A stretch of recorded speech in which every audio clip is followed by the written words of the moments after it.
6:55, a reminder, the news doesn't end here. Here's what's coming up on WCNC Plus at 7 a.m. At the start of this legislative season in South Carolina, 6 new bills aimed at making abortion laws even stricter. We'll have more coming up. The mother of a CMS student finally seeing some relief after months of issues with her child's school bus. Last week, I drove 4 kids to school, kids that I didn't even know. The change is being made as frustrated parents say their children are waiting hours at the bus stop. A group of Buddhist monks is expected to continue a cross-country walk for peace into Charlotte today. Coming up, a closer look at their arrival in Rock Hill last night and what we can expect on day 81. And have you ever noticed wet roads or sidewalks even though it didn't rain? We will talk about the science behind something called ground sweat. That's what it's called. That's coming up in today's Weather IQ. Those stories and much more live, local, and breaking news coming up at 7 a.m. on WCNC Plus.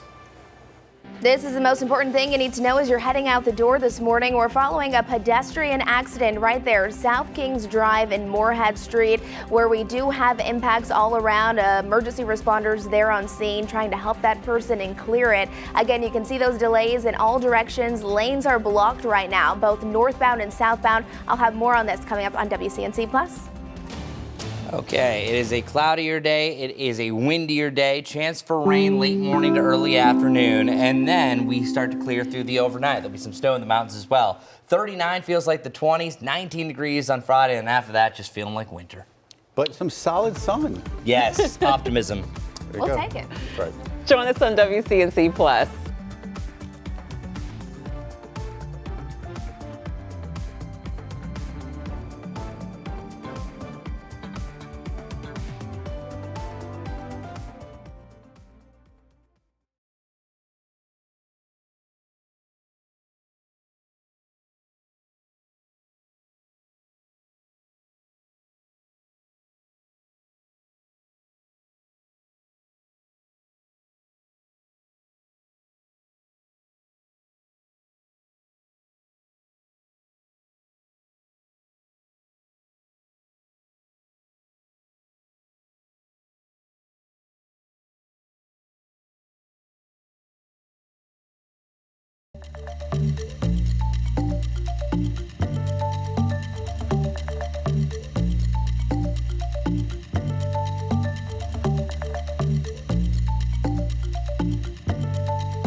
Streaming live right now at 7 a.m. right here on WCNC Plus. I'm Ben Thompson. And I'm Lisa Washington. We start things off this hour with a check of your forecast from meteorologist Chris Mulcahy. Enjoy the sunshine today and the warm temperatures this morning. Because it's about to get cold. We're talking about temperatures in the 30s for highs and the teens potentially, barely the teens for one of our lows this week. But first, let's focus in on a little good, a little beauty. Lylesville over here in Anson County, that is gorgeous. We're looking directly at the sunrise over here. There's less clouds here for now, but then those clouds are going to fill in the gaps just as we see over here at Charlotte Motor Speedway. There's still enough light getting through that we are looking at some decent pinks that are shining from up above. And through this morning, it will turn overcast, but we will see some sunshine, not a complete gloom and doom type Wednesday. 41 degrees is our current temperature right here around Charlotte. Usually the temperature that we have 30 minutes before sunrise will be our morning low, so it could fluctuate by about a degree from here, but we're about to hit our absolute bottom. Bus stop goers right now anticipating those temperatures to really hover in the lower 40s, and that overcast sky when the kids get home, I think it's still partly sunny to mostly cloudy skies, but some of us will be dealing with more of a blue that you see there in the background. Clouds definitely winning out for the day. High temperatures in the lower 50s for those kiddos getting off the bus for their Wednesday afternoon. Winds today, it's going to be a windy Wednesday to embrace the alliteration. Wind gusts from about 20 to 30 miles per hour throughout the afternoon. Today, I think is more gusty than anything, so you're really going to be seeing those trees sway from time to time. That morning low of 41, that's where we're at so far, again, could still change over the next hour, is going to be warm considering where we're going. Tomorrow is a freezing to near freezing low, and then Friday separates itself from all the rest, 19 degrees, the coldest of the year, even though we're only 2 weeks in. It's going to also be the second coldest of the season so far, and then Saturday 37, so back above freezing then.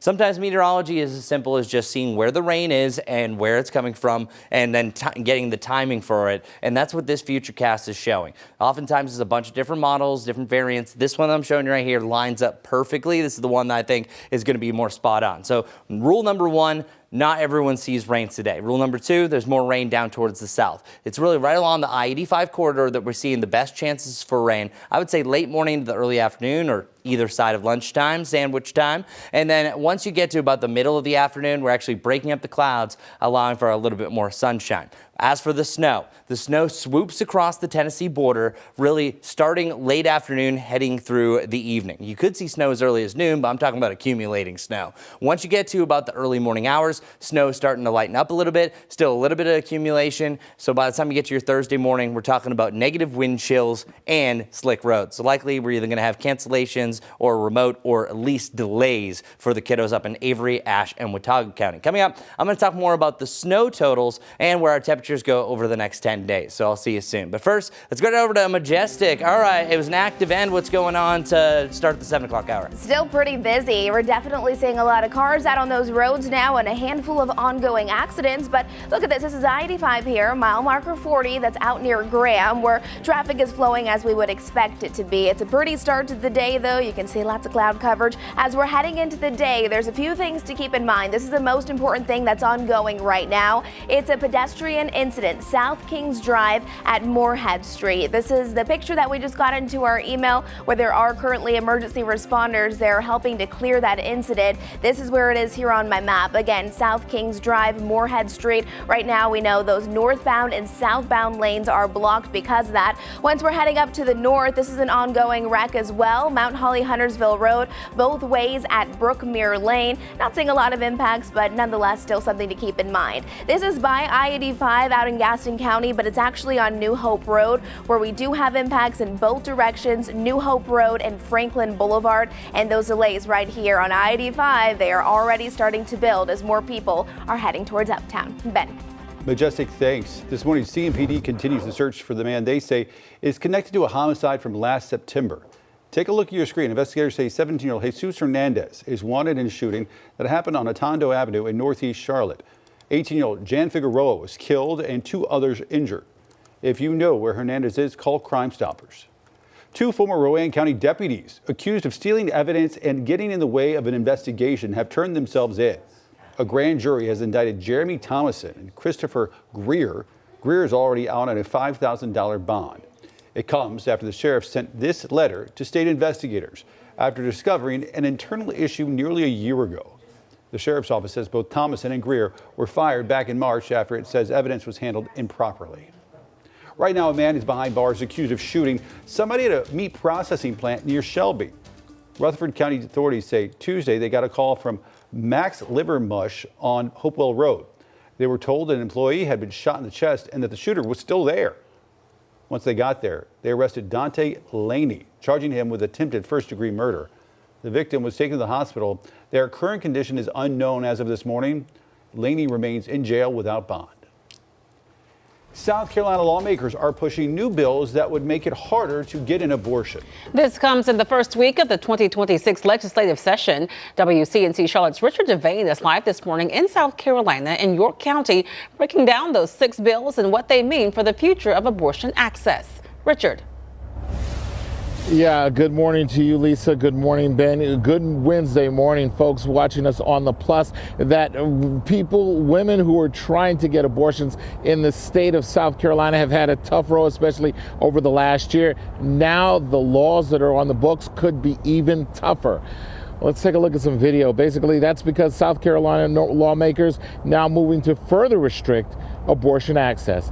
The proposal, 6 of them, would add to the state's current 6-week abortion ban and include some of the strongest restrictions so far. One Senate bill would ban abortion from the moment of conception, which would effectively eliminate nearly all abortions in the state. That is, except in the cases of rape and incest. That's up to 12 weeks. Several House bills focus on abortion pills, which account for more than half of abortions nationwide. One proposal would classify the medications as controlled substances, making it a felony to possess or provide them without a prescription. Providers could also face lengthy prison sentences, while pregnant women would not be prosecuted, however. Another bill would allow private citizens to sue anyone involved in providing abortion pills, including manufacturers and distributors.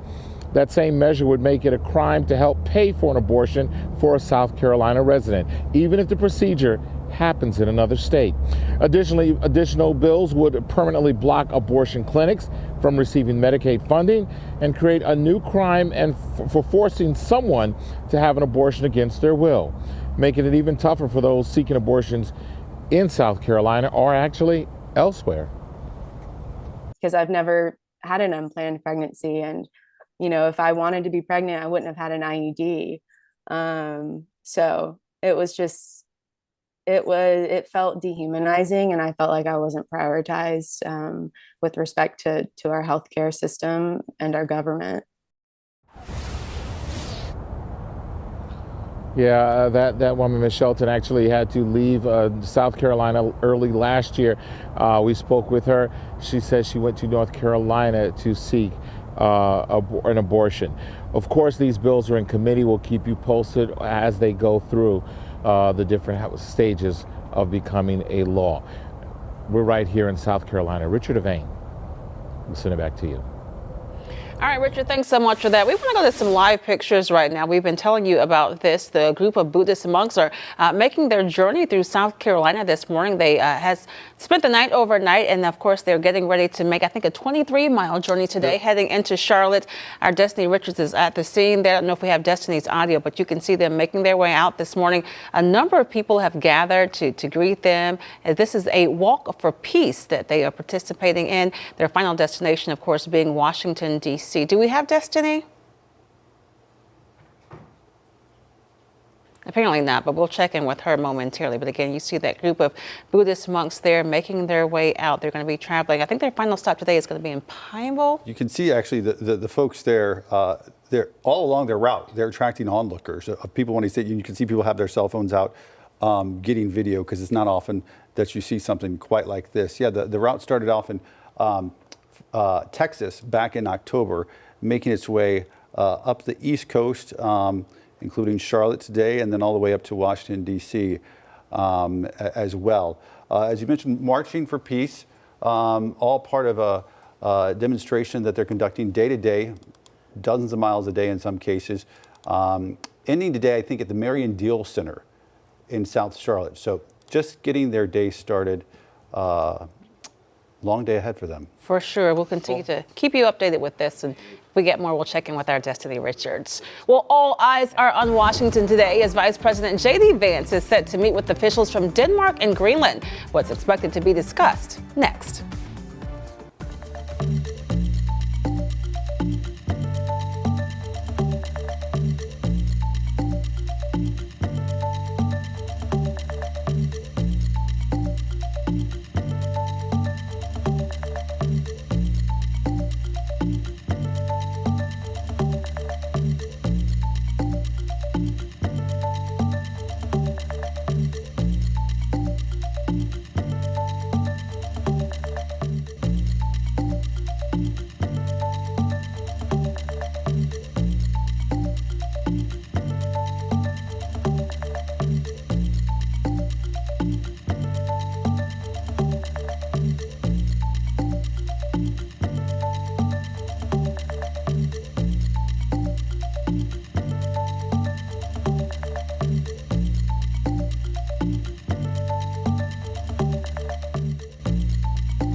Live pictures now from Rock Hill this morning, where a group of Buddhist monks are continuing their journey today all the way from Rock Hill, about 25 miles up to Charlotte, part of a much larger journey that spans the distance between Texas to Washington, D.C., marching for peace. Let's listen in.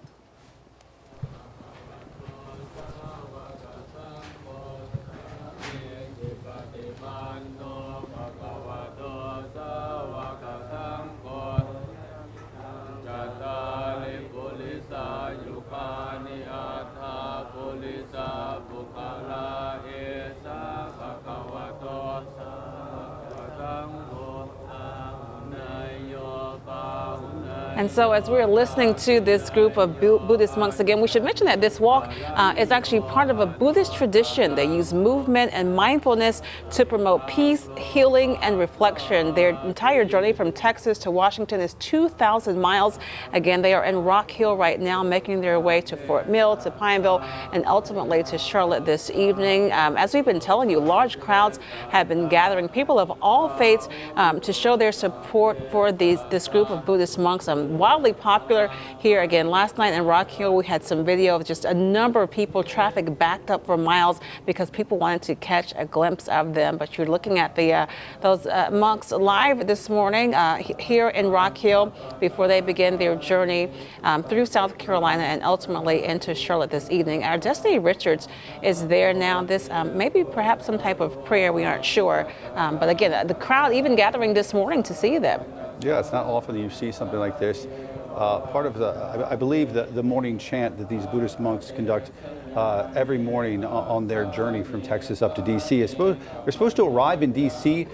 In February, so it's going to take them a couple of more weeks to go from our area all the way up to our nation's capital as well. So far, they've hit up about, I think, 6 or 7 states between Texas and South Carolina. In just a few hours, they'll make their way into North Carolina as well. They'll be stopping tonight down at the Marion Deal Center. That's off Tyvola in South Charlotte, where you can come and see them for yourselves. As you can see, attracting large groups pretty much wherever they go. That's right. And in fact, if you aren't able to make it into Charlotte this evening, they're going to have a late lunch this morning at the Ann Springs Close Greenway, and you can visit with them between 10:30 and 1 o'clock today before they make their way to Pineville. So a couple of opportunities to get an up-close look and to see the group of monks there. It sounds like they're wrapping up right now and starting their journey. Trek. That's right. All right. In other news right now, today marks exactly 1 week since Minneapolis mother Renee Good was shot and killed by an ICE agent. The whole ordeal caught on camera by neighbors and the agent himself. As federal officials say, Good weaponized her car. Minneapolis leaders and community members say the video shows just the opposite, her trying to get away. Tensions continue to rise high in Minneapolis, with anti-ICE demonstrators facing tear gas, flash grenades, and pepper spray from federal law enforcement. It comes as we now know multiple prosecutors in the U.S. Attorney's Office have now resigned over their concerns with the direction the Department of Justice is taking in this investigation. The department is saying there is currently no basis for an investigation by the criminal section of the Civil Rights Division.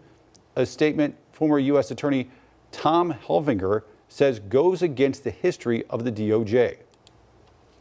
How critical is that division in a use of force case like this? Crucial. That would normally be conducted jointly by the United States Attorney's Office and the Civil Rights Division. They literally would work together. Right now, federal officials have barred Minnesota investigators from evidence, leaving the FBI and ICE reviewing the case alone. Tonight, there's going to be a community vigil for all victims of ICE incidents, including Renee Good, right here in Charlotte. It starts tonight, 7 p.m. at Marshall Park in Uptown. Greenland back in the global spotlight today as Vice President J.D. Vance prepares for a high-stakes meeting in Washington. Later today, the VP will meet with Denmark's foreign minister and leaders from Greenland as they continue to reject President Trump's desire to take control of the island. President Trump says U.S. control of Greenland is a matter of national security, citing its strategic location, new Arctic shipping routes, and valuable natural resources. Denmark has warned the dispute could put a strain on alliances, NATO as well, and Greenland's prime minister says they stand firmly with Denmark. East Charlotte just scored more than $500,000 in funding. Leaders say it could shape the area's future in a big way. We're going to share what they're looking to do with the funds.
Well, if you live in East Charlotte, you could start to see some big improvements to your roads. City Council just approved more than $500,000 for 4 miles of fiber optic cable. Officials say now they're figuring out how to best use the funds.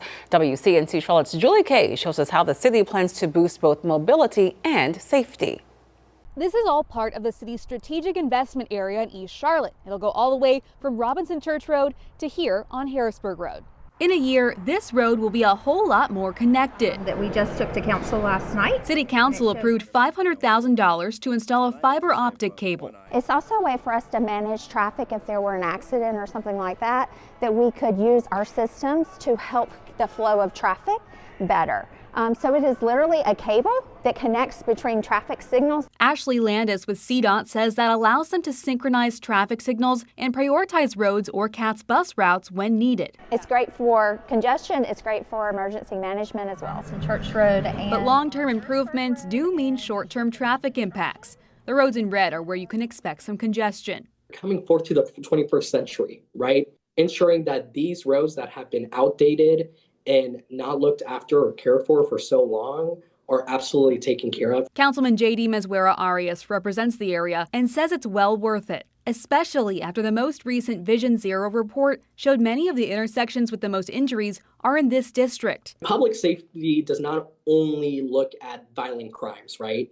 It looks at sidewalks, bicycles. This larger project, not just connecting the roads, but an intersection of its own, connecting some of the city's major initiatives like the mobility plan. This allows us to come in there and close those gaps and make it more accessible, as well as connecting to transit. The city expects this project to be done by the end of this year. In East Charlotte, Julie Kay, WCNC Charlotte. All right, thanks, Julie. Want to get a check on those area roadways, letting you know as you're heading out the door, we're following a big accident for you this morning. It's going to be a pedestrian accident. It's been ongoing for over the last 30 minutes, but it's still not cleared yet, and we are still dealing with those impacts all around. Right now, it's on South Kings Drive at Moorhead Street. You can see emergency responders are there on scene. Not just that, but a handful of other accidents. But this one's important because, again, it does involve a pedestrian. It has all lanes that are blocked, northbound and southbound lanes. As they're trying to clear that, we'll let you know once it is completely cleared. But again, that's going to be the most important thing as you're heading out the door. Something new for you this morning, it's one lane that's blocked because of a crash. I-77, if you take those northbound lanes, it's right before exit 8. Of course, that's Remount Road. Again, northbound lanes, we're starting to see those delays. And then heading over to the north again, out towards Mount Holly, Huntersville Road, we have an accident there at Brookmere Lane. Those are 3 important things to know. We'll continue to give you updates as we continue to learn more about that pedestrian accident, but just take it easy for your Wednesday morning commute. All right, Chris, waking up this morning, a little cloudy, but at least it's warmer. And look over here in Lylesville, Majestic. This is gorgeous. Beautiful oranges and those yellows illuminating our sky. Now, what Majestic was talking about is absolutely right. It's completely cloudy everywhere else. It's just that our eastern zones don't have as many clouds for the time being. And the winds are a little bit lighter for now, but boy, are we about to see a big change. I also am looking at this very closely. The rain is now officially on our doorstep. It's right here around Greer, South Carolina. Temperatures of 44, nothing to worry about there. But with temperatures that are right near freezing, if this accelerates and expands a little bit further north, this isn't a big issue or anything, but I would not be surprised if instead of a sprinkle, you almost have a sleetle. That is not an actual term, but little teeny sleet pellets are going to be a possibility, maybe sneaking in northern Cleveland County here over the next hour. Other than that, it's just going to be all rain. I'm just letting you know that line is exceeding a little expectations. But I'm here to mainly talk about the snowfall. Any rain that we're going to see is going to be either side of the I-85 corridor, really about mid to late morning to the early afternoon. But our snowfall, we're going to see snowflakes here in the mountains through the afternoon. But I don't think it really starts accumulating until we get to around the late afternoon to the early evening. At this point, we're talking about just the dusting of snow. This is 8 o'clock. Once you get to about 8 o'clock to midnight, that's where we're really starting to pick up some of the snow totals. At this point, I think it's over 2 inches on some of the mountaintops to even 3 inches. The Boone area looks like you're kind of more bullseyes than some of the surrounding ones. Anywhere from about 1 to 2 inches, I think, you're going to fall when all is said and done. All right, that wraps up our weather report. Another update at the top of the next half hour. All right, Chris, thank you. Before we head to break, we'd like to give a quick shout out to our friends at the Today Show. On this day, back January 14th, 1952, the very first Today Show aired on NBC, launching a brand new era of morning television. What started as just an experiment in live morning news quickly became a daily habit for millions of viewers. More than 7 decades later, it's become one of the most iconic morning programs in television history. The show now features South Carolina native Craig Melvin, of course, as one of its co-anchors. That's 74 years of the Today Show and all. All right, take a quick break right now. I-77 at mile marker 7, right near Clanton Road. Keep it right here on WCNC Plus.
Happy Wednesday morning, everybody. This is the prettiest camera that we have. Lowellsville still seeing some sunshine. Most of us under an overcast sky, though. And up here in the mountains, those clouds really starting to fill in. Expecting snow here later on. Either side of 40 degrees across the greater Charlotte area, even freezing for you over in Morganton, 32 degrees. Here's the rain to the southwest. This is heading right towards our direction. We're mainly dealing with the light to moderate rain a little bit later on.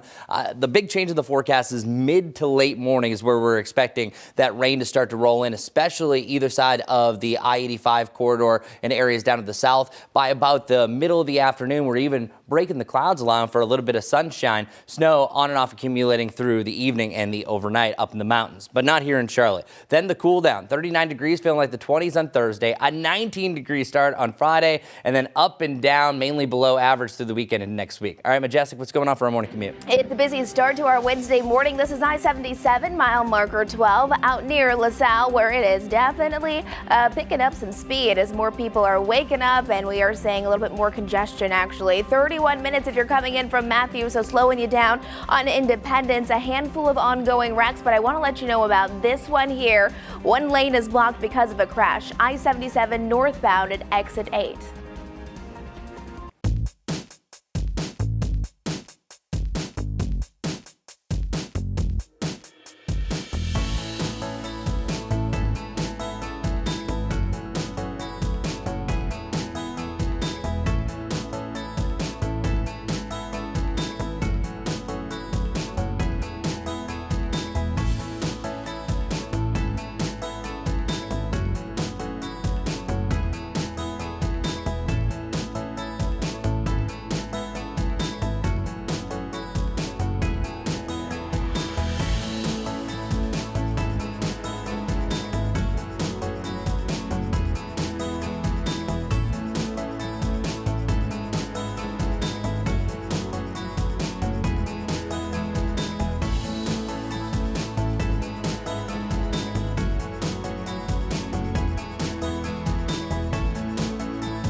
are streaming live on WCNC Plus at 7:30 on this Wednesday morning. I'm Lisa Washington. And I'm Ben Thompson. This morning, an 18-year-old remains behind bars with a $300,000 bond, accused of killing 2 women in a South Charlotte crash just days after Christmas. Police say Jason Scott was driving nearly 100 miles an hour when he slammed into an SUV carrying 3 generations of one family. Lauren and Gloria Manley were killed. A 12-year-old was critically hurt. Court records show Scott had multiple prior speeding citations. He now faces 2 counts of involuntary manslaughter. And we're learning new details about a shooting involving Gastonia police officers. It happened Saturday at Jacob's Food Mart on Gaston Avenue. Investigators say 2 officers were inside the store conducting a routine compliance check when Derek Manigault entered and began waving a gun, making what they describe as threatening movements. The officers fired their weapons, hitting Manigault. He died at the hospital. Gastonia police say they will conduct an internal review alongside the SBI investigation. Both officers involved remain on administrative leave.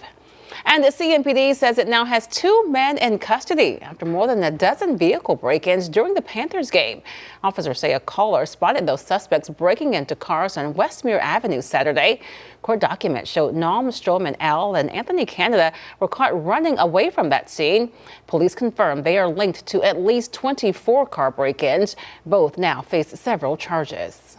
Well, just in the last 30 minutes, Buddhist monks starting their trek from Rock Hill up here to Charlotte, part of a much larger 2,000-mile walk for peace. WCNC Charlotte's Destiny Richards live there in Rock Hill, where they started their trek in the last few minutes. Destiny, what do we know? Yeah, this group of Buddhist monks is on their way now officially to Fort Mill. We just saw them leave Catawba Baptist Church, and they were greeted, of course, with supportive people. Some people coming from as far away as Michigan. We talked to one guy who came from Michigan, but a lot of people coming out to support them. They just headed down Anderson, which is going to be backed up for a little while as they continue their walk. They'll also be headed down Cherry Road and then to US 21, and that is the way they will head to Fort Mill, Pineville later this afternoon, and then they'll arrive in Charlotte this evening. Now, going into the background of all of this, the monks began their walk nearly 3 months ago in Fort Worth, Texas, and they're headed to Washington, D.C. by early February. This walk is rooted in Buddhist tradition, using movement and mindfulness to promote peace, healing, and reflection. But large crowds of all ages, faiths, and backgrounds have shown up daily along their walk to observe and support them. Last night here in Rock Hill, traffic was backed up for miles as people parked and walked just to catch a glimpse. They had been traveling along US 21 in South Carolina and stopped at Catawba Baptist Church here for a visit and to stay the night. People that have turned out on the whole walk and will turn out are people that are already mindful of what they have to offer and what they want to share. Not shocked.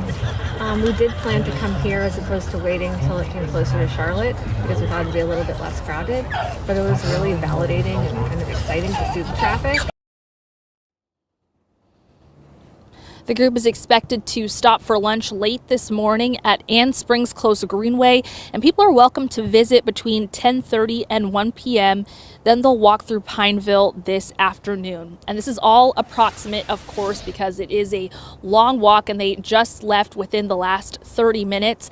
But today in Charlotte, they'll be spending the night at the Marion Deal Recreation Center, and they're expected to have visitation between 6 and 9 p.m. so you can greet them there. But it was very beautiful to witness just people from all different backgrounds coming here, people who have followed them on social media up until now, just lining the road as they're being escorted by the York County Sheriff deputies and officers.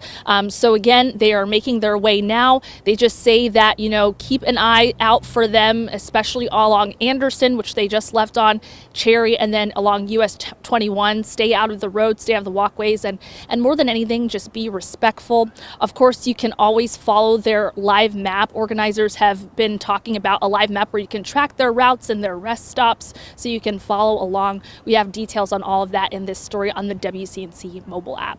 I'll send it back to you guys live here from Rock Hill. All right, Destiny, thank you for that.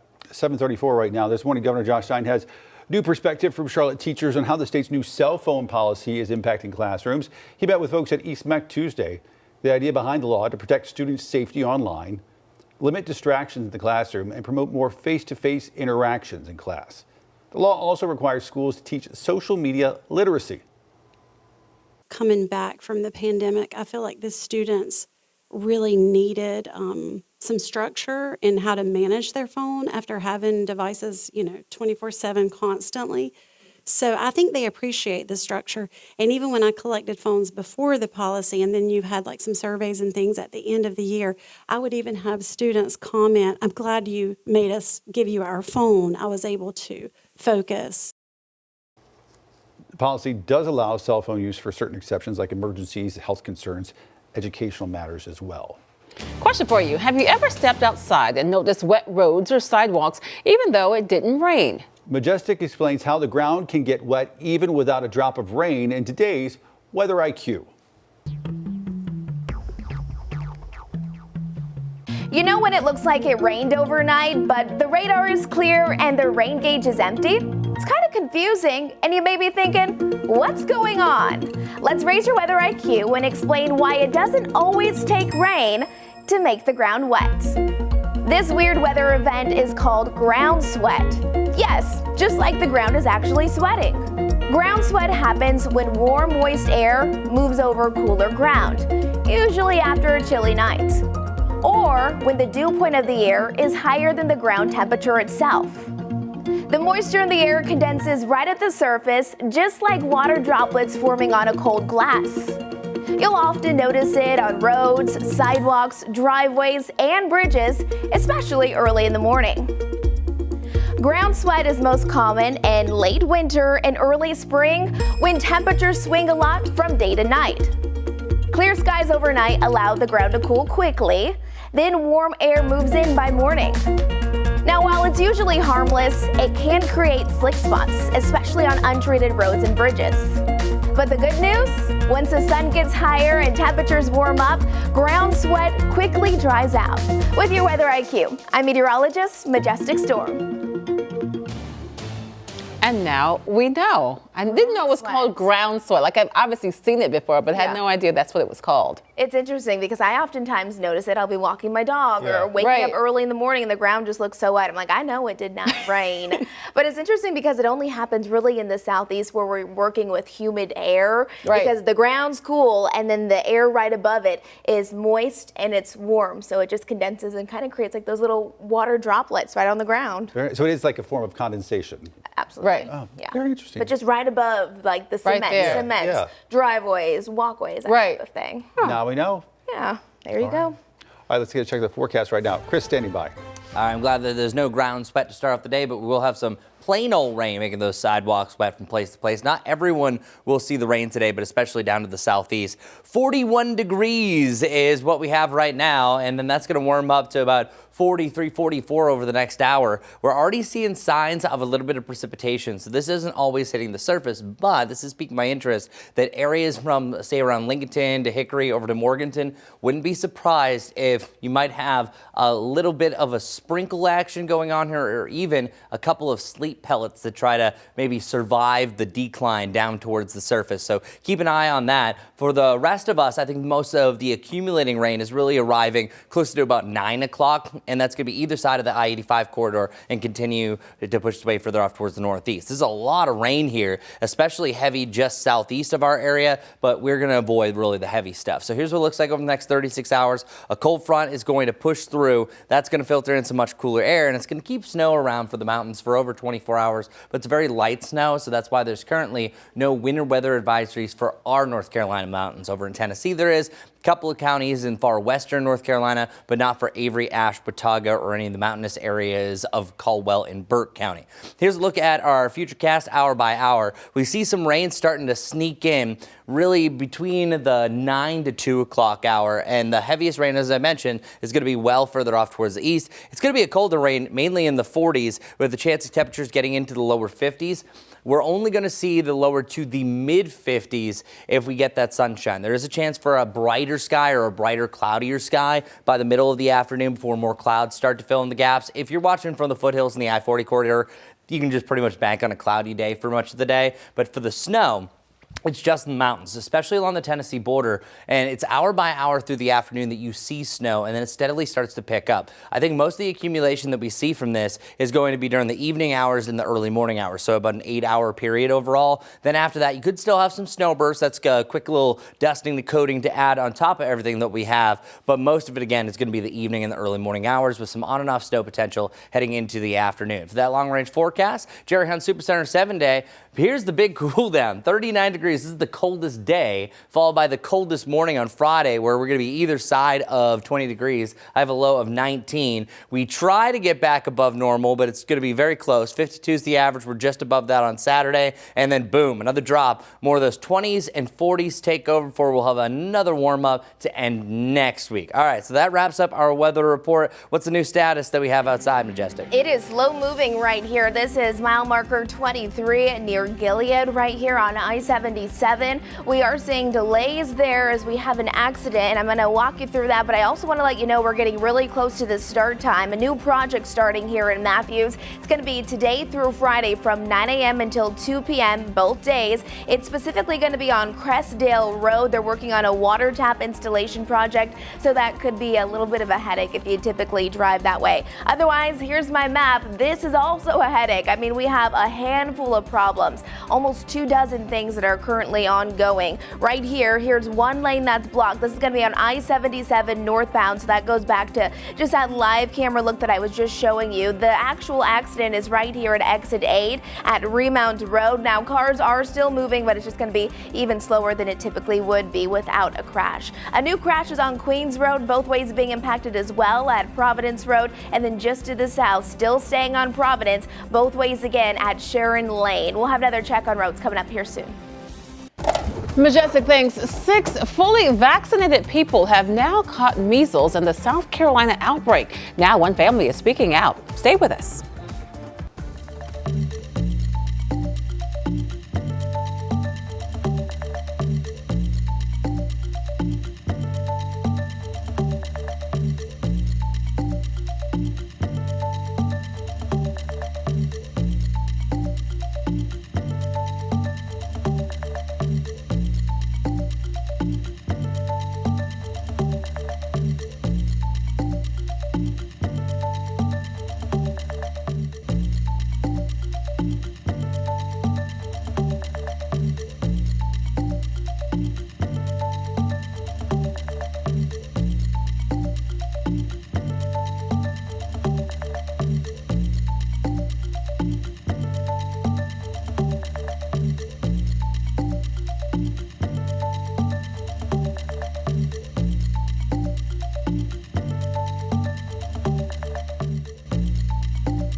The South Carolina Department of Public Health says 6 fully vaccinated people have contracted measles as part of the recent outbreak in South Carolina's upstate.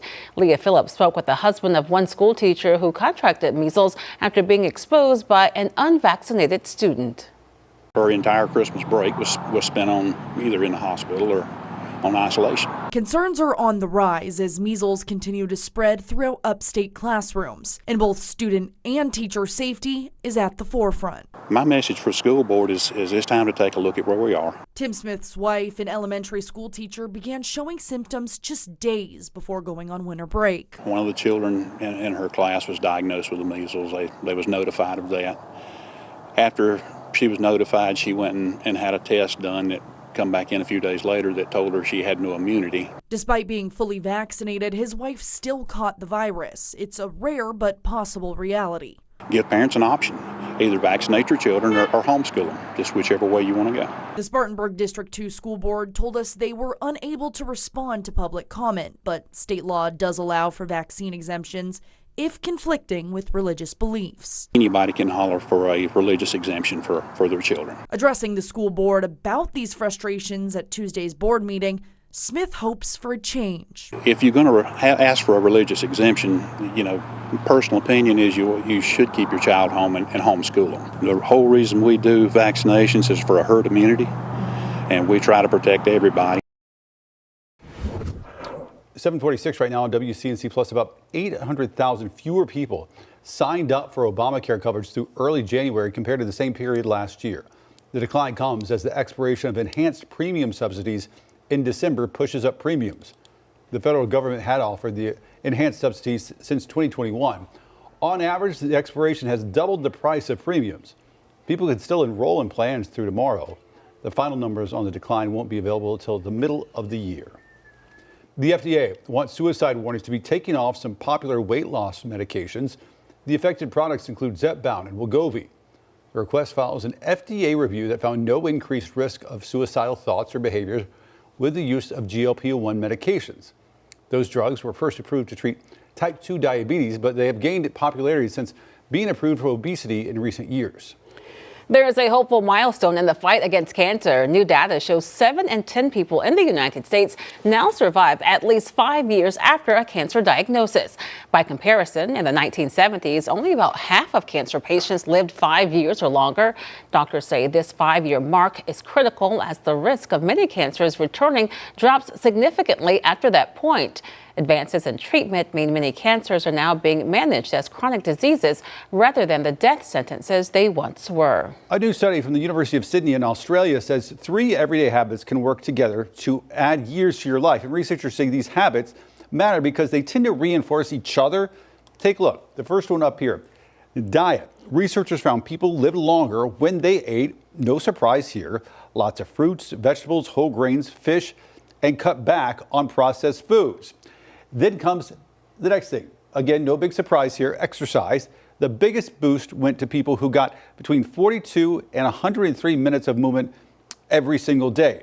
And last, another one we sort of expect here is sleep. 7 to 8 hours a night made a major difference in long-term health.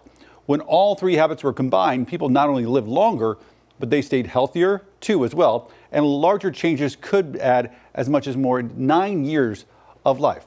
So helpful information there. Dangerous heat rising fast, and scientists say the warning signs are getting harder to ignore.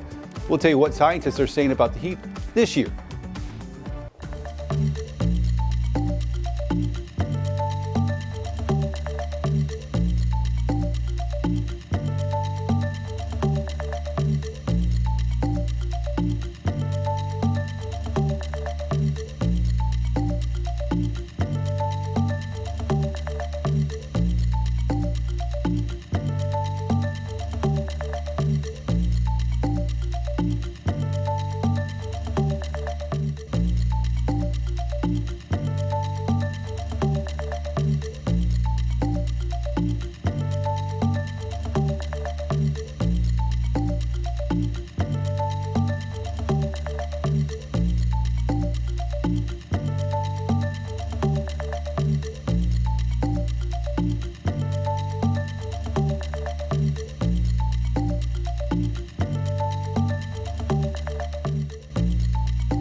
time is now 7:50. Earth's temperature last year was extremely high, making 2025 the third hottest year ever recorded. Scientists say the past 3 years have all come close to the level of warmth that experts consider a dangerous threshold for our planet. Those experts warn this trend shows the planet is warming faster than expected. They say these rising temperatures are a clear sign of more dangerous storms, floods, fires, and heat ahead. All right, let's check in with Chris now. We aren't having any record-breaking heat today, but we certainly have seen some here in the Queen City. Yeah, we've already exceeded expectations for January, so if that doesn't say anything, but I really want to put this in perspective for you. So these are the warmest years in Charlotte history dating back to 1879. Now, everything with a green circle is something that's happened over the last 10 years. So 2024 was the warmest of all time. Last year was the 7th warmest, but 7 of the 10 warmest years in Charlotte history have happened recently, and all of them have been since 1990. So if that doesn't say anything, it was only 2018, 2021, and 2022 that did not make this list, but I'm just letting you know, both, 2 of the 3 of those years were actually within the top 20. So yeah, we have been super warm, and boy, have we been warm beginning of the year. The 9th warmest start to January, leading up to almost 2 weeks in Charlotte history. On average, we average our highs and lows to be about 41.6. No, we are averaging all of our highs and lows to around 52 degrees. That's the average high, if that doesn't say anything. And typically, we have anywhere from about 5 to 6 60-degree highs, and that's anywhere in the 60s throughout the entire month of January. We did it 5 times already, y'all, including a 70-degree high. So yeah, we've been exceeding expectations. If this doesn't show anything where we're going, already a warm start. However, this happened in December. December, we were super cold, and then we got super warm. The atmosphere is all about being in what's called an equilibrium, where it needs to balance out. So when it's super hot, it likely is going to get cold until it's going to level out to that average. So what's going to happen, you're going to have a lot of those ups and downs. Cold front pushes through. We have 54 today, 39. Then back to the lower 50s. It's really close to where we should be this time of year, by the way. And then the 40s take over. But it's not complete bad news, because our long-range forecast is actually showing a nice little uptick as far as those temperatures are concerned, because we have a good chance getting back to 60 degrees again for the 23rd of January. Looking at this 10-day forecast really shows that we're almost halfway through the month. That's bananas. We're cruising by already. As far as our lows are concerned, we have one that stands out from all the rest. We only hit the teens once this season. Looks like we could do it again. 19 degrees on Friday, a lot more of those 20s before we're back above freezing a few more days by the back end. All right, so that completes the next 10 days. Let's see what's completing the 7 o'clock hour in the traffic world.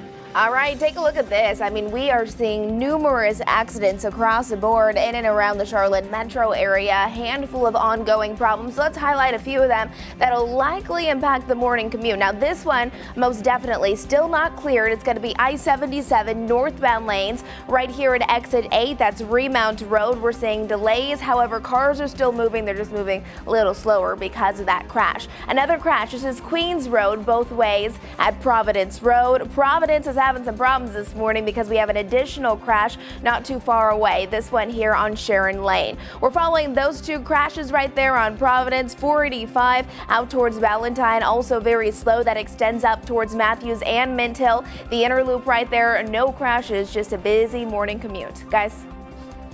Majestic, thanks. 7:54 now. On this day in history, January 14th, 1979, President Jimmy Carter called on Congress to make civil rights activist Dr. Martin Luther King Jr.'s birthday a holiday, January 15th. The idea had been floating around for years, but it kept being rejected. Then a few years later, President Ronald Reagan signed the holiday into law in 1983.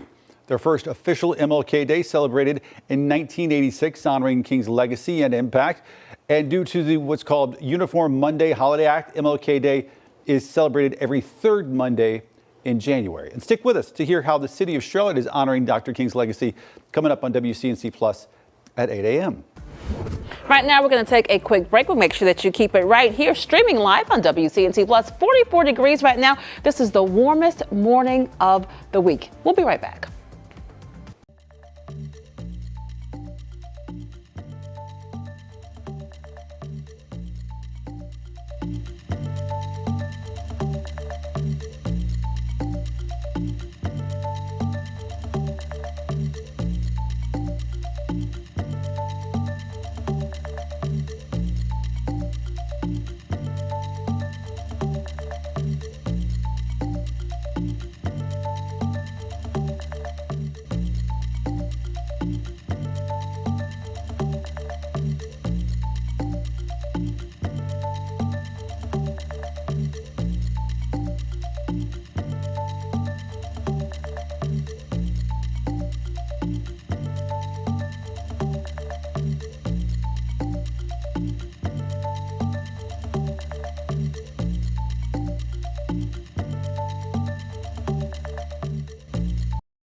Today's going to be a windier day than what we had yesterday. Gusts up to around 30 miles per hour to close out the afternoon. And coincidentally, it's International Kite Day. So what do you know? But this wind gust, not always the best for flying kites because it can be unpredictable. But we're going to have the lower to the mid 50s later on this afternoon. Right now, it's overall cloudy, but we are showing signs of those clouds are going to break later this afternoon for a quick little bright spot right here around 3 p.m. As for our rain chances, it's really either side of noon. So really starting about now into the early afternoon hours to around 1 to 2, we're going to have that possibility. Right now, just seeing mainly rain down to the southwest, and I think it's going to be either side of the I-85 corridor close to lunchtime. Snow starts to fill in the gaps through the evening and then eventually winding down through tomorrow afternoon. Tomorrow around Charlotte, just plain old sunny, but the coldest day of the week, 39. Cold this morning, though, 19 degrees on Friday. All right, getting really busy for your morning commute. An active map with Majestic. Good morning, everyone. If you are making that morning commute in from Waxhaw into Charlotte, it's going to take you around 40 minutes, just over 30 if you're coming in from Matthews. It's busy. This is I-77 mile marker 6 near Woodlawn, but no current crashes there. Once we're looking at my map, I am following a lot of concerns. One of the newest ones is right here, Independence inbound lane. It's a stalled vehicle at Television Place.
Streaming live right now at 8 a.m. on WCNC Plus. I'm Ben Thompson. And I'm Lisa Washington. This morning, CMPD continues to search for the man they say is connected to a homicide from last September. Take a look at your screen. Investigators say 17-year-old Jesus Hernandez is wanted in a shooting that happened on Atondo Avenue in Northeast Charlotte. 18-year-old Jan Figueroa was killed. 2 others were injured. If you know where Hernandez is, you're asked to call Crime Stoppers. 2 former Rowan County deputies accused of stealing evidence and getting in the way of an investigation have turned themselves in. A grand jury indicted Jeremy Thomason and Christopher Greer. Greer already out on a $5,000 bond. It comes after the sheriff sent this letter to investigators after discovering an internal issue nearly a year ago. The sheriff's office says both Thomason and Greer were fired back in March after it says evidence was handled improperly. Right now, a man is behind bars accused of shooting somebody at a meat processing plant near Shelby. Rutherford County authorities say Tuesday they got a call from Max Livermush on Hopewell Road. They were told an employee had been shot in the chest and that the shooter was still there. Once they got there, police arrested Donta Laney, charging him with attempted first-degree murder. The victim taken to the hospital. Their current condition is not known at this time, but we know Laney remains in jail without bond. South Carolina lawmakers pushing new bills that would make it harder to get an abortion in that state. This comes in the first week of the 2026 legislative session. WCNC Charlotte's Richard Devane is live this morning in South Carolina in York County to break down these 6 bills and what they mean for the future of abortion access. Richard. Yeah, good morning to you, Lisa. Good morning, Ben. Good Wednesday morning to anyone watching us on the Plus. We can tell you that the laws here in South Carolina, as far as abortion are concerned, have been pretty strict. And now these new bills, if passed, could make it even stricter. The proposals would add to the state's current 6-week abortion ban and include some of the strongest restrictions considered so far.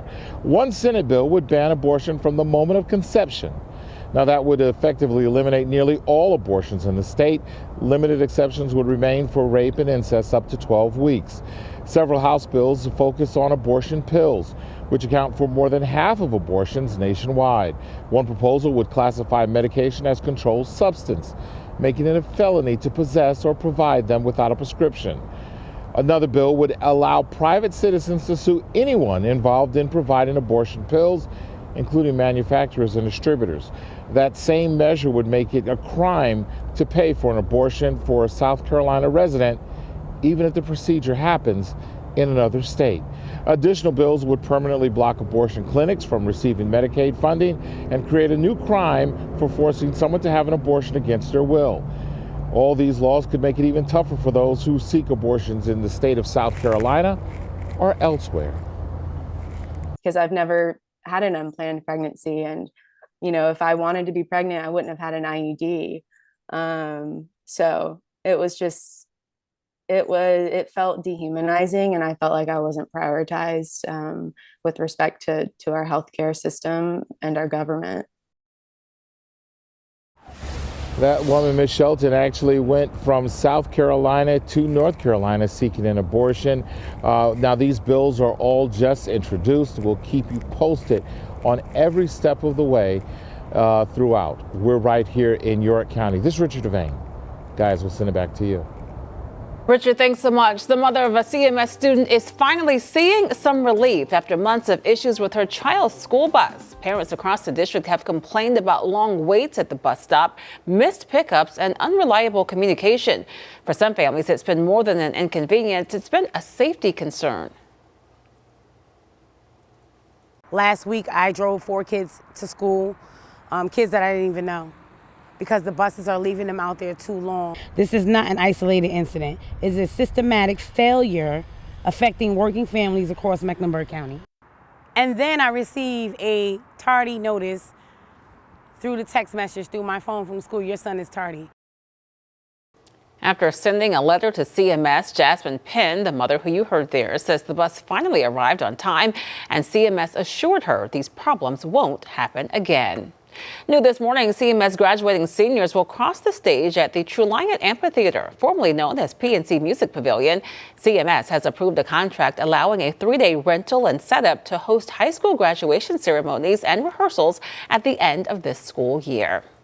Let's check back in with Chris now for another update on our forecast on this Wednesday morning. Temperatures actually kind of mild now. We're mid-40s. Yeah, we're going to love this because going forward, we're going to be talking about our high temperatures in the upper 30s to around 40 degrees tomorrow. So where we're at right now is warmer for the entirety of tomorrow, really putting that perspective. It also feels like 40 degrees, so we're starting our wind chill journey. We are expecting on and off wind chills really in the 30s and 40s much of the day, even though we are getting into the 50s. And we're already seeing some signs of some upper level precipitation. This means above our heads, it's actually raining and even snowing. And right now, if any of this actually hits the surface, we are talking about some very fine sleet pellets that could fall north of I-40. And that light rain is going to be out and about really for a good portion of the morning once we move it and all of this in. See all this rain that's right around Greer. That's mainly what we're getting along the I-85 corridor. This branch of rain is going to be a little bit more southeast centric and a little bit closer to Raleigh. So we're still all going to see the rain.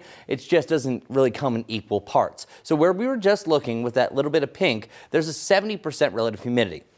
And what this means is it's more saturated there. So more saturation means a better chance that rain is going to reach the surface. Any rain that moves into the Charlotte area right away is going to hit a bunch of dry air. So it's actually going to fall as virga. It's going to evaporate before it hits the ground. One of Ben's favorite terms, virga right there. But once you get to the late morning, we're going to see more of these green splotches that fill in the gap. So that means it's going to overcome that dry air and allow for it to actually reach the surface. So one example, that's what this futurecast is showing. It shows a lot of rain. But I don't think a lot of this is hitting the surface. So I'm going to ditch this model. I'm saying, get out of here. I don't believe you. This one I think is a little more accurate. We've been saying this all morning. Either side of the I-85 corridor between about 9 and 2 o'clock is your best chance for rain. We're closing in on that. So really, I would say now until after you're done eating your afternoon sandwich or doing whatever you are doing around lunchtime, we are seeing that rain that starts to spread into the area. At times, it could be a little bit more widespread. And then by after about 1 to 2 o'clock, we clear some things out. And I'm even talking about a little bit of sunshine,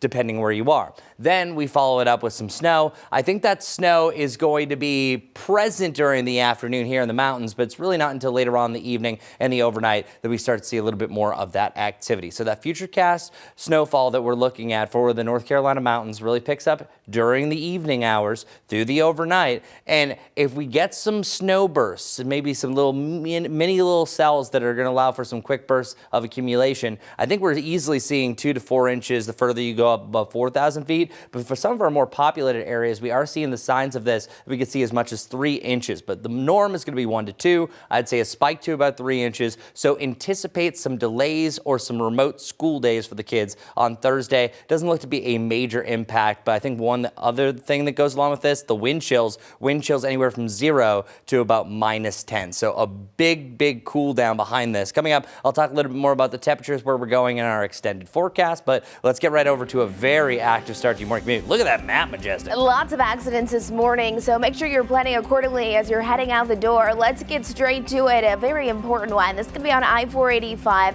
on the west half of Uptown. It's going to be on the outer loop at Wilkinson Boulevard. The actual accident happened at exit 9. It's backed up about 1 mile to exit 10. So again, outer loop. However, I'm seeing both inner and outer shaded in that red. So we're seeing delays in all directions. Again, right here at Wilkinson Boulevard. There is a note saying that cars are moving, but they're just moving a little slower. Stop and go traffic for about 1 mile with this ongoing wreck. Again, that's out near Berry Hill. Once we head a little closer to Uptown, now following this, one lane is blocked because of a stalled truck.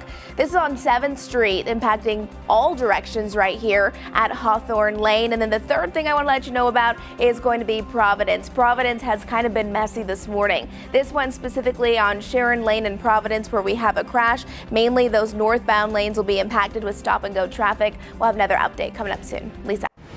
Majestic, thanks. Before we head to break, here is an exclusive shopping deal for our viewers. Hey, our team tests a ton of products. We get rid of the rejects. We only bring you the best. I'm obsessed with this one. Professor Amos Fast Toilet and Tank Cleaner. It's so much more than a toilet cleaner because it cleans the bowl, but it also, come on in here, cleans the tank. This is what gets all corroded and rusty and causes you to have to buy a brand new toilet, which costs you so much money. So what's actually happening in here? How does it work? Watch this. Oh, you don't have a giant toilet bowl in the middle of your house with a clear tank? Our experts built this, so we can show you how this works. So you literally take it and you just have literally an ounce. You just do it right against there. Look at that color changing technology. That's how you know it's working. It's gripping onto the grime and the rust and it's yanking it off and it's cleaning it. What's so important about this is, come on in, it's cleaning the hardware. That's what's saving you all the money so you don't have to replace your toilet bowl. And then in here, you just kind of come in under like this. And one other thing that's amazing about this, and then you just stick the brush in. One thing that's amazing about this, most toilet bowl cleaners, it turns out, have bleach in them. That destroys the finish. This doesn't have any bleach in it. And I'm gonna, hold on a minute, I'm gonna flush this. Come on in again, and you can actually see it cleaning in real time, all those bubbles. Really, really cool. We have a great deal on this for you today. Normally $29.95, today only $21.95. 27% off. Love that. Grab it while supplies last. You know this is going to go fast. Just scan the QR code on your screen or visit shoptvdeals.com.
The time is now 8:13. Take a look at this. It shows Dr. Martin Luther King Jr. during his visit to Charlotte back on May 30th, 1963. Of course, next Monday, the city and the country is going to mark MLK Day.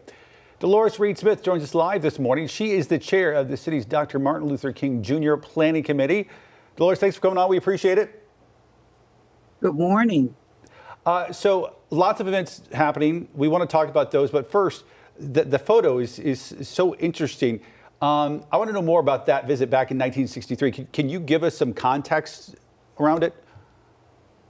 Dr. King was here in September of 1963, originally scheduled to be here in 1958, but of course, he was stabbed in New York City during that time, so it was pushed back, and he gave a prolific view of the I Have a Dream speech when here, invited by the local NAACP.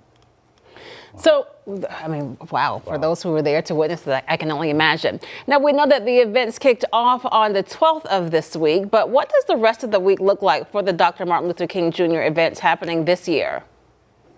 On Thursday at 11:30 a.m., we will have the memorial wreath laying ceremony in Marshall Park to commemorate what would have been Dr. King's 97th birthday. Then on Saturday at 9:30 a.m. at 8th and North Tryon Street, the Atrium Health Dr. Martin Luther King Jr. Holiday Parade will step off. At 10 o'clock a.m. on Saturday the 17th, at West Charlotte High School, the Peace Basketball Showcase will take place. Then on Sunday, January 18th, at Covenant Presbyterian Church, we will have our national observance where our speaker will be Dr. Christina Greer.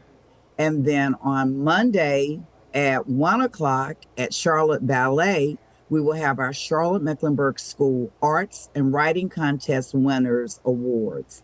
And on Sunday, during the national observance, we will give the Medallion Award to its winner. We all know Dr. King's legacy, but in your mind, in your view, why is it important to carry out a lot of these events every single year? Because when Dr. King was here at what's now Grady Cole Center, then Park Center, and he did portions or the beginning of the I Have a Dream speech, the civil rights movement was sort of birthed here in our city, and there are so many things that we've yet to do and are going to do, but it's just that that was one of the last places that Dr. King appeared in before his assassination in 1968. And so, Dolores, what if some of our viewers are watching now, people who are streaming here on WCNC Plus, and how can I get involved? There's so many events happening this week to honor Dr. King. What do they need to know? How can they get involved in this celebration? They can sign on to charlottennc.gov/MLK, and all of our events are listed. The main thing you can do is attend some of the events. The events are free, open to the public, and we look forward to seeing folk there.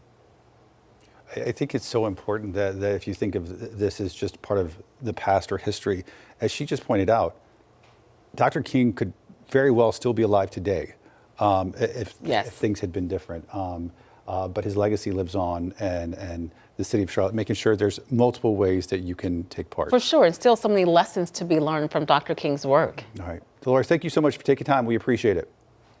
Thank you. Sharing a little piece of Charlotte history as well. No, who knew? All happening over at the Grady Cole Center. I love that. All right, we're back after this, right here on WCNC Plus.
All right, now for something out of this world.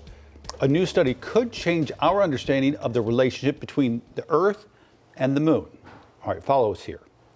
Research found solar winds have been carrying Earth particles to the moon for billions of years. And you know what? It's still happening. So in other words, those winds have been stealing Earth's atmosphere. Researchers say the Earth's magnetic field, once thought to block the transfer, actually helped guide the particles to the moon. To break down exactly what I just said and what it means, our resident scientists. Yeah, it's mainly we're just losing a little bit of our atmosphere, but I had said this earlier, we actually gain it back from volcanoes. So what we were showing over in Hawaii is that releases the carbon dioxides, the water vapor, some of the helium and the nitrogen. So it's all kind of a constant loop. So the moon can have it. It's not a big loss for us. Okay. Okay. So it's an acceptable theft. It's an acceptable theft. Okay. An acceptable theft. And I joked earlier that if they were going to steal our atmosphere, they should have kept theirs. So I actually took a deep dive looking. I was like, well, what happened? So it was about 70 million years that the moon actively had an atmosphere. Okay. But then once the volcano stopped, and with its lowered mass and just low magnetic field, it eventually lost it, and it hasn't had it for about 3 billion years. Gotcha. I don't know how NASA found this out, to be honest with you. NASA, I just never questioned. It's amazing. I kind of followed it a little bit better than we did when we did the story at 5 a.m. I was going to say, at 5 a.m., it was well over my head. I didn't get. I hope you don't quiz us over this because I would fail the quiz.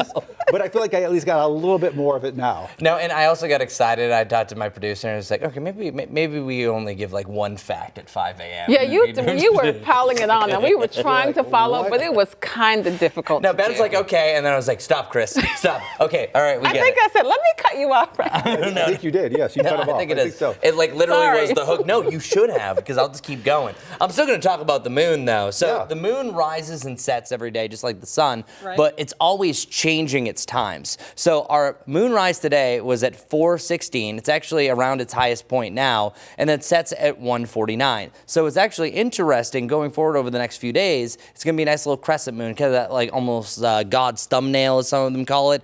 It's going to be up for more so during the day than compared at night. So today, you're not really going to see it too much because of the clouds. But tomorrow, it'll be gorgeous. You'll see that little teeny crescent moon, and it officially is a new moon on the 18th. Highest point right around 10 o'clock. As far as our moon phases going forward, because now I'm just stuck in a moon zone, officially the new moon on the 18th, as I mentioned. And the way that the phases go, we go from the new moon to the waxing crescent, to the first quarter, to the waxing gibbous, and then eventually the full moon. Our next full moon is February 1st, so if anything weird happens, you know why. That's also known as the snow moon. Just a quick little recap of today, though. It is going to be a windy one. Get ready for those winds to gust up to 20 to 30 miles per hour. I'll have more at the top of the next half hour, talking more about everything you need to know with the rain, the mountain snow, the winds, the colder temperatures moving in. A lot happening in the weather world, and boy, is there a lot happening in the traffic world. Majestic, take it away. This morning, let's get straight to it. I mean, look at all these icons. Never a good sign when you're getting ready to head out the door and start that morning commute. Let's just highlight a few of the very important ones. Now, this is still top of mind. Number one, I-485. It's the outer loop at Wilkinson. It specifically happened at exit 9, the accident, but it's backed up about 1 mile. However, I'm noticing red in both directions. So we're seeing a lot of traffic, a lot of congestion, and then that accident there at exit 9. Once we zoom it out again, about a 1 mile backup that's right towards Berry Hill, so keep that in mind if you typically drive that way. Once we head just south of Uptown, one lane is also blocked right now. This is not because of an accident, but rather because of a stalled vehicle. 7th Street involving a truck right there on Hawthorne Lane. Those are two important things to know before you go, but for now, let's send things over to Larry Sprinkle. Hi, this is Larry Sprinkle. Time for today's tiny town over in the eastern part of the state of North Carolina, not too far from Greenville and Kinston, the town of Bath. In fact, Bath is along the Pamlico River and really closer to Washington, North Carolina. Very historical. Let's tell you about Bath, North Carolina. It's in Beaufort County, population about 245, less than a square mile of territory. Bath, North Carolina. There's a view of it from above. Beautiful spot there in the eastern part of the state of North Carolina. Recognized as North Carolina's first capital all the way back to 1712, and also known as one of the bases for the notorious pirate Blackbeard. In fact, if you go to Bath, you'll see the sign. Edward Teach is his real name. Notorious pirate called Blackbeard lived in Bath while Charles Eden was the governor of the state of North Carolina. There's the artist rendering of the famous Blackbeard, another monumental part of historic Bath, North Carolina. First town, first port, and that's today's Tiny Town. I'm Larry Sprinkle. All right, live pictures right now over uptown. 44 degrees as you head out the door. Enjoy it, folks. It's the warmest morning of the week. Keep it right here on WCNC Plus.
Almost there. We're seeing rain on the radar, but a lot of this is not hitting the surface quite just yet. I think it overcomes it in the next hour or so, where we are going to be looking at a chance for a little bit on and off rain through the rest of this morning, heading into the early afternoon, but the sky is likely going to look like this. Temperatures rock in the 40s for the most part, seeing still some 30s right around the Hickory area, and highest temperatures going to be right around 54. By the mid to late afternoon, might even have a chance for a little bit of sunshine that peers through the clouds, and then we get ready for the cool down. Meanwhile, there's snow in the mountains and a cold day on your Thursday. Sunshine is the only thing that makes it better, but 39 is actually feeling more like the 20s. We start at 19 on Friday, back to the 50s on Saturday, and the 20s and 40s went out to end the 7-day forecast. All right, I don't know who's winning in this traffic report. It is busy this morning. Very busy, and if you're taking I-485 out towards Wilkinson, we're still following an accident out there. You have a lot of red stop-and-go traffic because of an ongoing wreck. It's going to be right there at exit 9. That's Wilkinson Boulevard. It's backed up about 1 mile. However, I think both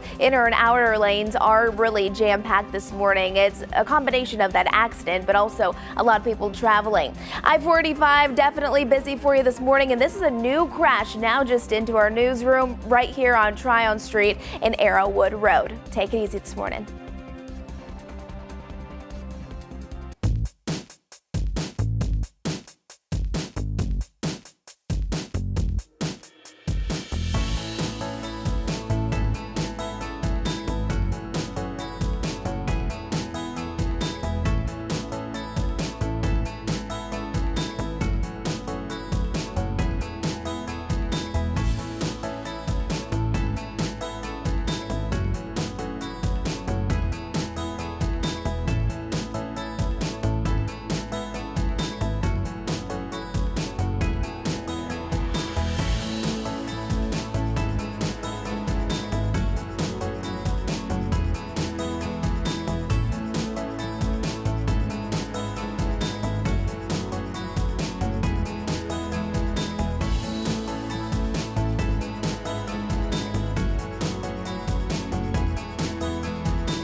for streaming live on WCNC Plus at 8:30. I'm Lisa Washington. And I'm Ben Thompson. This morning, an 18-year-old remains behind bars with a $300,000 bond, accused of killing 2 women in a South Charlotte crash just days after Christmas. Police say Jason Scott was driving nearly 100 miles an hour when he slammed into an SUV carrying 3 generations of one family. Lauren and Gloria Manley were killed. A 12-year-old was also critically hurt. Court records show Scott had multiple prior speeding citations. He now faces 2 counts of involuntary manslaughter. And we're learning new details about a shooting involving Gastonia police officers. It happened Saturday at Jacob's Food Mart on Gaston Avenue. Investigators say 2 officers were inside the store conducting a routine compliance check when Derek Manigault entered and began waving a gun, making what they describe as threatening movements. The officers fired their weapons, hitting Manigault. He died at the hospital. Gastonia police say they will conduct an internal review alongside the SBI investigation. Both officers involved remain on administrative leave. CMPD says it now has 2 men in custody after more than a dozen vehicle break-ins during the Panthers game. Officers say a caller spotted those suspects breaking into cars on Westmere Avenue Saturday. Court documents show Nam Stroman L. and Anthony Canada were caught after running from the scene. Police confirm they are linked to at least 24 car break-ins. Both now face several charges. Well, as we speak, Buddhist monks are making a trek from Rock Hill up here to Charlotte, part of a much longer 2,000-mile journey they're taking. They're calling it a walk for peace that stretches from Texas all the way up to our nation's capital. Destiny Richards joins us now live where the group took off this morning just about an hour ago. Destiny?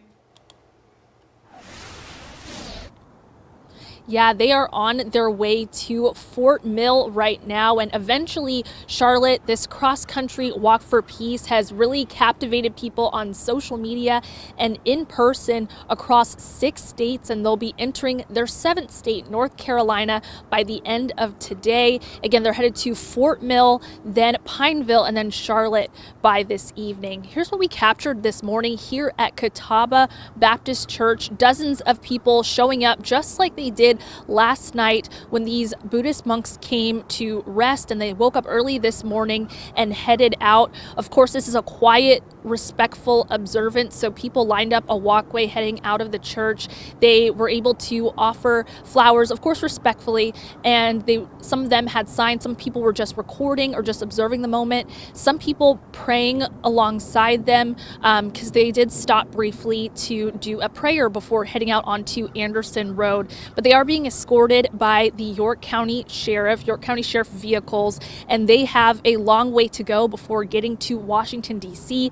Just a little background, these monks are headed they started nearly 3 months ago in Fort Worth, Texas, and they're expected to be in Washington, D.C. by early February. And this is all just a part of a Buddhist tradition, but they want to spread peace and compassion to everyone that they meet along this journey.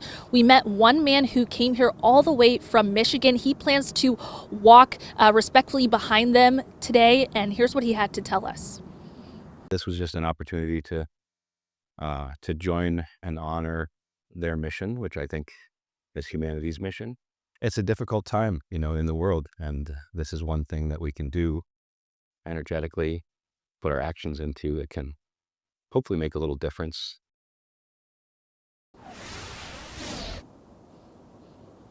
Yeah, and it really was so beautiful to see people of all backgrounds coming to support them and wish them well on their way.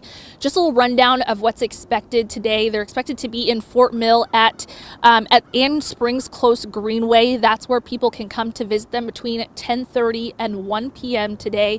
And they're expected to go through Pineville later this afternoon, about between 2 and 4 p.m. according to local law enforcement there. And of course, you want to prepare for all of the delays and possible road closures from their continued walk for peace.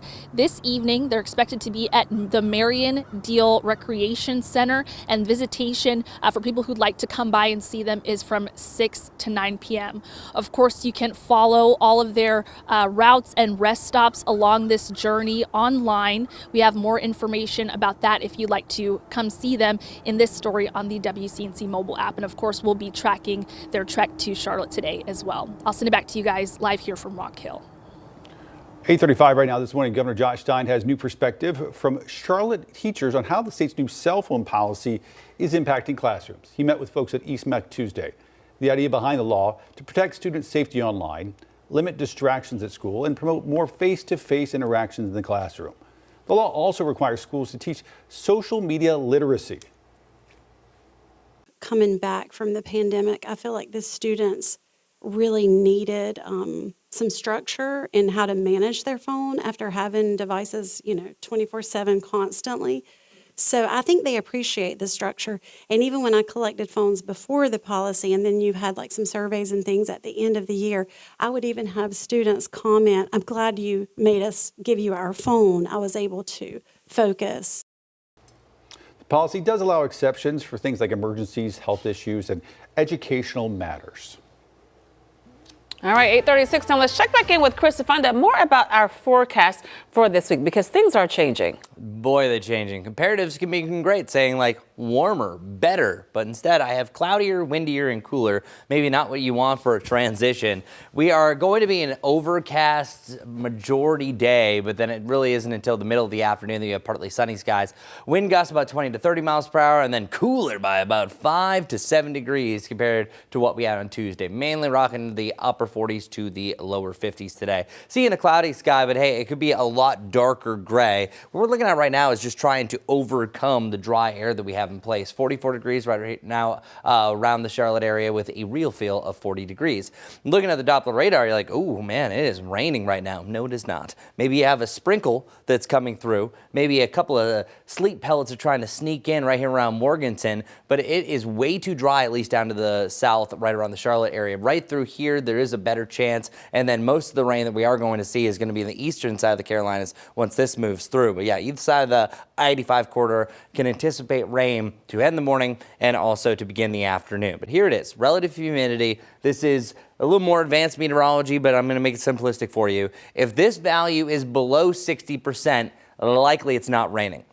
It needs to get above 60%, more so 70 to 80 to 90 like what we have in Morganton. That's going to support more precipitation. So right now, even though it looks green on the radar, it's going to take a little bit for us to overcome the dryness that we have in place. But if you are watching for the mountains and the foothills, you will have a better shot. Even the mountains, even if it was trying to snow on you, it's not going to happen. When this rain is all said and done, it's not a big rain for here in Charlotte. It looks more aggressive on the radar than it actually is, one of those more complex things, but less than 0.05 of an inch to a trace. That's not a lot, but we have higher amounts in the mountains, and that's going to translate over to a little bit of snow. Anywhere you have 0.1, most likely you can factor in for at least an inch of snow. And here's what those futurecast snow totals look like. I think you start to have a dusting of snow reach the Boone, Jefferson, and Pinola area by about 8 o'clock. Overnight tonight, these totals really start to ramp up. I'm showing you the most aggressive model. Sometimes it's better to prepare for the worst and then expect of what you're going to see for maybe a little bit less. Now, once you get to about your Thursday afternoon, these totals could be as much as 3 inches.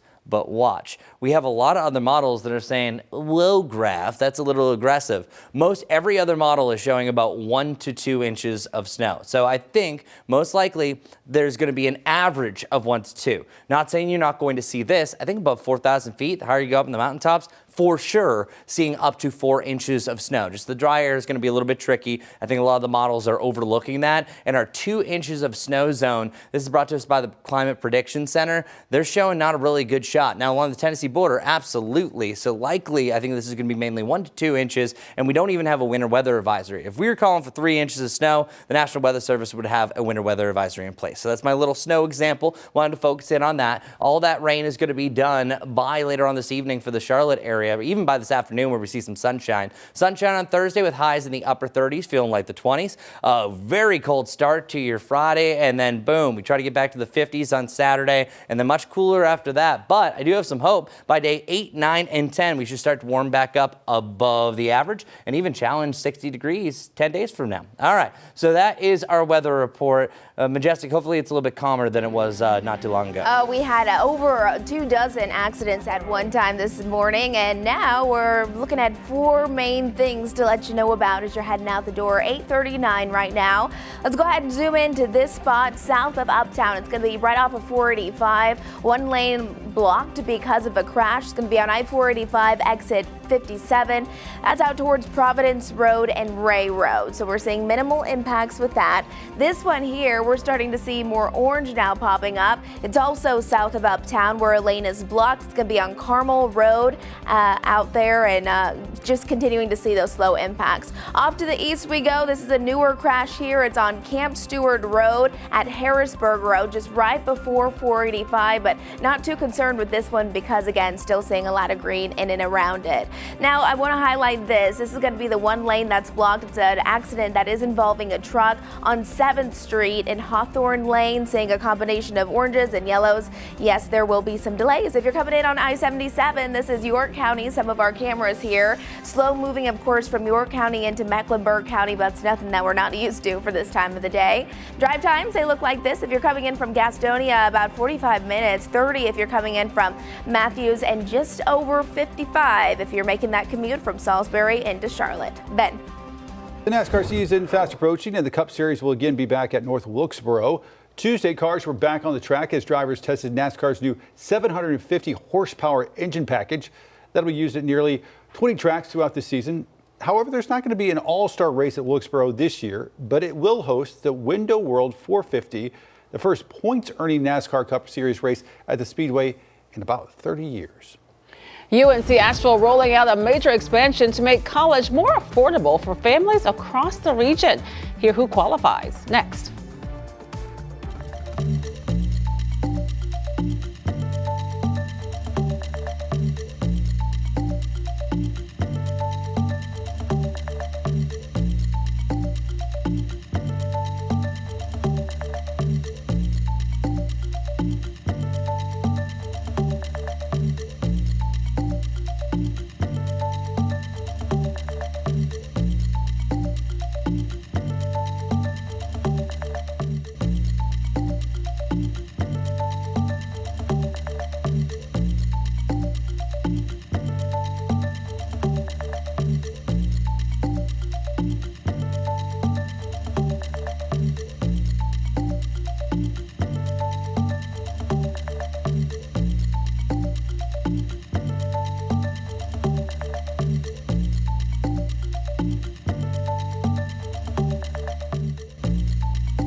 .44 now, just into our newsroom this morning. The parent company of luxury retailer Saks Fifth Avenue has filed for bankruptcy. This marks the first major retailer bankruptcy of the new year. The company had struggled with a heavy debt load following its purchase of rival Neiman Marcus in 2024. Saks Global was the product of former Saks owner HBC, buying Neiman Marcus for nearly $2.7 billion. Facing growing pressure over the economy, President Trump highlighting new inflation numbers released. He's also renewing his push for for the Federal Reserve to lower interest rates.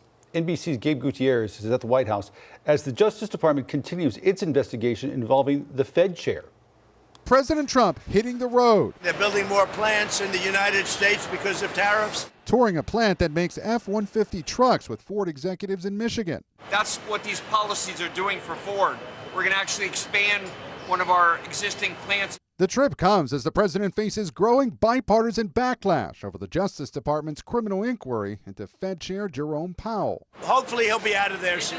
Tied to his Senate testimony last summer about cost overruns on the Fed's multi-billion-dollar renovation of its D.C. headquarters, which does not draw on taxpayer dollars. Powell says it's retribution for not doing what the president wants. And amid the inquiry, Trump tonight renewing his pressure on Powell to lower interest rates. He's undermining the faith and credit of the United States of America. Something like this is not helpful to either the economy or trying to keep the temperature down politically. Meanwhile, the president pointing to new numbers showing inflation steady at 2.7%. Overall grocery prices up 0.7% since last month. Beef prices up 1%. Eggs, though, have dropped 8%. Gas prices at a 4-year low. The president touting progress, even as recent polls show many Americans skeptical of his handling of the economy. The results are in, and the Trump economic boom is officially begun. The president also calling an unlikely potential ally, Democratic Senator Elizabeth Warren, as he explores capping credit card interest rates at 10%. UNC Asheville expanding its Access to Asheville program, making college more affordable for more families across that region. Starting next fall, first year and transfer students from North Carolina and now Georgia, South Carolina, Tennessee, and Virginia can qualify. Now, that is if their household income is $90,000 or less. The program covers fees that can add up to thousands of dollars, and students must meet requirements like completing the FAFSA and maintaining full-time enrollment.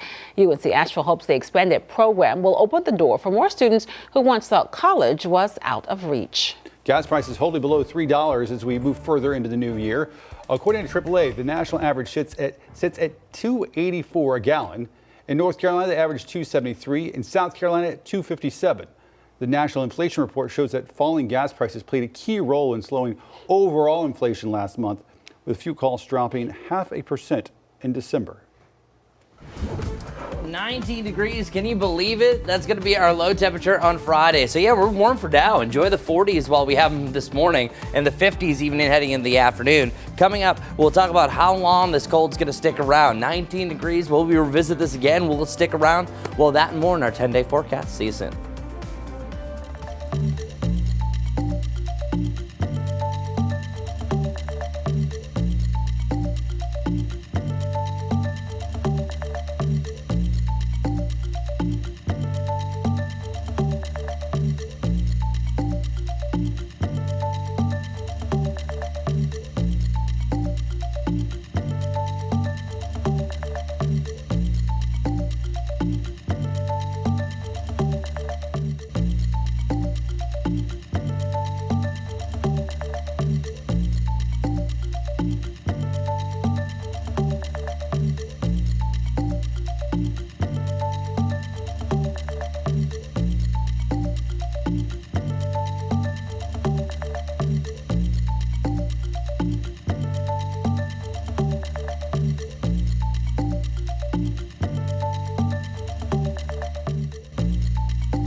Welcome back, everyone. If you're wondering excuse me, I got off track. You wonder what the weather is like over in Milan, Italy. Here it is. Check this out. Fresh blanket of snow. And that's great news because we are very close to the Winter Olympics. I'm not lost and delusional. Just didn't want to show you the weather over here in Italy, but it really shows with that fresh snow, 'tis the season that they are getting ready to go. Can you believe it? Winter Olympics officially starting before you know it, with less than a month now, I believe. It is going to be an absolute chilly one over there. Talking about 44 degrees with cloudy skies all in all. There are some rain showers mainly anticipated for your Thursday. What's actually interesting is we're going to be colder than Milan, Italy over the next couple of days. 45 for your Thursday, and then Friday we have another chance for rain showers, or they have a chance for rain showers. We're going to be just fine and certainly dry at that point. My main focal point is where we're going as far as our cool downs are concerned. This is going to be a big old dip, and where we've been is kind of a mean trick. I love winter warm-ups. I think that they're great. January is notorious for at least half the Januaries will hit 70 degrees once and up to 60 degrees up to 6 to 9 times. Well, what's special about this one, we are at 65 and above 5 times, and I can already see for the last week of January we could visit the 60s once again. This is also the 9th warmest start to January in history, and that dates back to 1878 where we had our first records that was kept for this. So yeah, really warm first couple of weeks, not so much for week 2 to 3. We are going to see the biggest drop really heading into tomorrow, where it looks like tomorrow will be the coldest day over the next 10. Not saying we won't visit that again heading into the back end of January and again in February, but either side of 50 degrees, 43, 47, 42, and then we're back to around 60 degrees on the 23rd. So yeah, it's going to be a lot of ups and downs in the short term, but tomorrow is going to be a little rough, mainly because of those wind chills, and I'll show you that after I get done with our lows. Tomorrow morning is not terrible. We have 30 degrees, and then we're going to see the big dip by about Friday morning. It typically takes more than a day for the power of a cold front to really settle in. So the next day, tomorrow, we have the coldest day and the absolute coldest temperature the morning after that. Now let's talk about wind chills. So our wind chills, I think, are going to be very brutal for a lot of the kids as they're waking up, especially up in the mountains. That's why I do think that there's going to be at least a delay for Watauga, Avery, and Ashe County, and a lot probably going remote. Some maybe canceled, like the good old days. Well, our wind chills for the Charlotte area by tomorrow morning, we're waking up to the 20s. But watch what happens throughout the day. They hit the teens by 8, and by the middle of the afternoon, 23 degrees. So that means when the kids are getting home tomorrow, when the parents are waiting in the pickup line, it is going to feel like 20 to 25 degrees. Now, the parents get to sit in the car with the heater, but still, Lisa even says, I don't want to open up that door. 0 degrees up in the mountains. That's why I think that, hey, school district, if you're listening to this, let those kids stay home. Wind chills will improve after that. All right, let's wrap this up with a bow. I want to show you our 7-day forecast one more time here on WCNC Plus. Actually, that's not true because Majestic's in the Impact Studio officially at 9 o'clock. So we see our coldest day, as I mentioned, Thursday, feeling like the 20s, a little bit of a rebound to the 40s, more sunshine than anything. We always focus in on the optimistic sunshine opportunities. So yes, even though most days are either average to below, at least most days are sunny, well, excluding today. But Majestic, I do think we see a little bit of sunshine by the afternoon. I'm thinking so too. Late in the afternoon would be nice, especially as those kids are coming home from school, people coming home from work. We'll take a little sunshine. Hey, if you're heading out the door this morning, no sunshine right now, but this is what we're seeing on I-77, mile marker 7 near Clanton.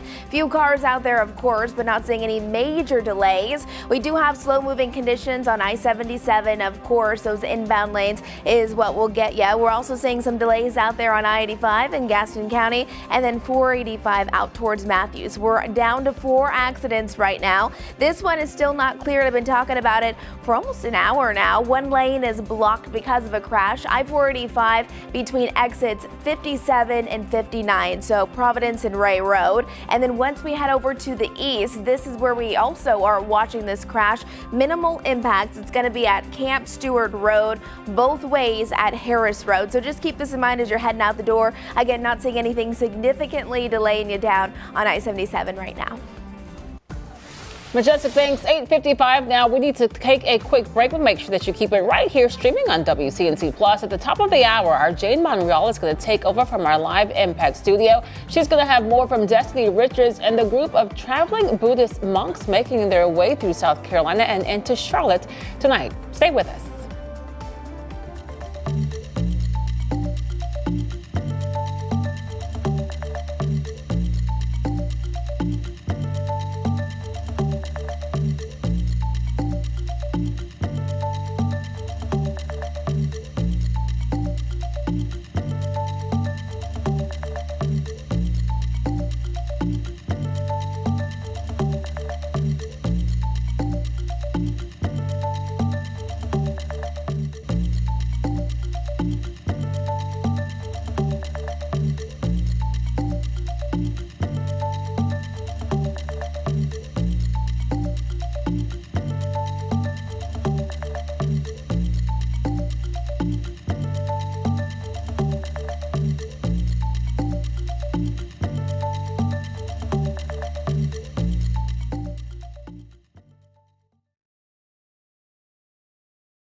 All right, let's do this. We got a bunch of comparatives, AKA it's going to be cloudier, windy, and cooler. So big differences compared to what we had yesterday.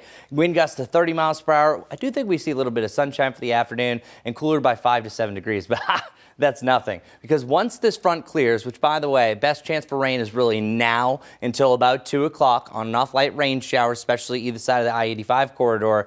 By tomorrow, we're starting freezing. At least we have the sunshine, but it's breezy, making it feel like the 20s throughout the day with highs sub 40. We wake up around 19 degrees on Friday, and then after that, we're popping back to the average on Saturday, and then the 40s and 20s take over. But looking at the long-range forecast, we should be back to 60 degrees in about 10 days. All right, Majestic, it does seem like it's a nice, calmer end to the day. It was busy at one point. Over 24 accidents all at one time. At this point, we still have a handful out there, but not quite as crazy. We have our typical delays on I-77, I-85, of course, as we're still seeing rush hour traffic for those spots. But out on I-45, this is what we're watching. It's one lane that's closed because of a crash. It's going to be between exits 57 and 59. That's the inner loop. So Providence Road and Ray Road. Keep a mindful eye out for that. And an additional crash out there towards Harrisburg Road.